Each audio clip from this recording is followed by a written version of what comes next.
اللہ کے نام سے شروع جو کہ بہت نہایت مہربان رحم والا۔ اور جب ہم نے تم سے عہد لیا کہ اپنوں کا خون نہ کرنا اور اپنوں کو اپنی بستیوں سے نہ نکالنا، پھر تم نے اس کا اقرار کیا اور تم گواہ ہو، پھر یہ جو تم اپنوں کو قتل کرنے لگے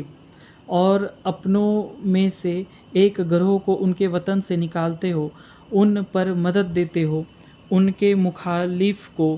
گناہ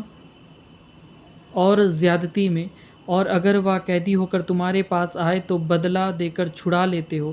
اور ان کا نکالنا تم پر حرام ہے، تو کیا خدا کے کچھ حکموں پر ایمان لاتے ہو اور کچھ سے انکار کرتے ہو؟ تو جو تم میں ایسا کرے اس کا بدلہ کیا ہے مگر یہ کہ دنیا میں رسوا ہو اور قیامت میں سخت تر عذاب کی طرف پھیرے جائیں گے، اور اللہ تمہارے کوتکوں سے بے خبر نہیں۔ یہ ہے وہ لوگ جنہوں نے آخرت کے بدلے دنیا کی زندگی مول لی، تو نہ ان پر سے عذاب ہلکا ہو اور نہ ان کی مدد کی جائے۔ اور بے شک ہم نے موسیٰ کو کتاب عطا کی اور اس کے بعد پے در پے رسول بھیجے۔ اور ہم نے عیسیٰ بن مریم کو کھلی نشانیاں عطا فرمائیں اور پاک روح سے اس کی مدد کی۔ تو کیا جب تمہارے پاس کوئی رسول وہ لے کر آئے جو تمہارے نفس کی خواہش نہیں تکبر کرتے ہو، تو ان میں ایک گروہ کو تم جھٹلاتے ہو اور ایک گروہ کو شہید کرتے ہو؟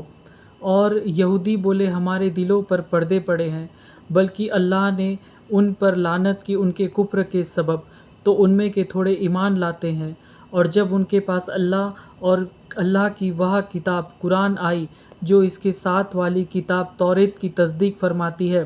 اور اس سے پہلے وہ اس نبی کے وسیلے سے کافروں پر فتح مانگتے تھے، تو جب تشریف لایا ان کے پاس وہ جانا پہچانا اس سے منکر ہو بیٹھے، تو اللہ کی لعنت ہو منکروں پر۔ کس برے مولوں انہوں نے اپنی جانوں کو خریدا کہ اللہ کے اتارے سے منکر ہو، اس کی جلن سے کہ اللہ اپنے فضل سے اپنے جس بندے پر چاہے وہی اتارے،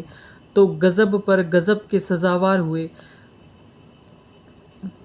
اور کافروں کے لیے ذلت کا عذاب ہے۔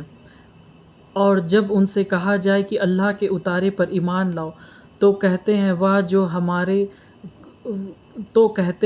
جو ہم پر اترا اس پر ایمان لاتے ہیں اور باقی سے منکر ہوتے ہیں، حالانکہ وہ حق ہے ان کے پاس والے کی تصدیق فرماتا ہوا۔ تم فرماؤ کہ پھر اگلے انبیاء کو کیوں شہید کیا اگر تمہیں اپنی کتاب پر ایمان تھا؟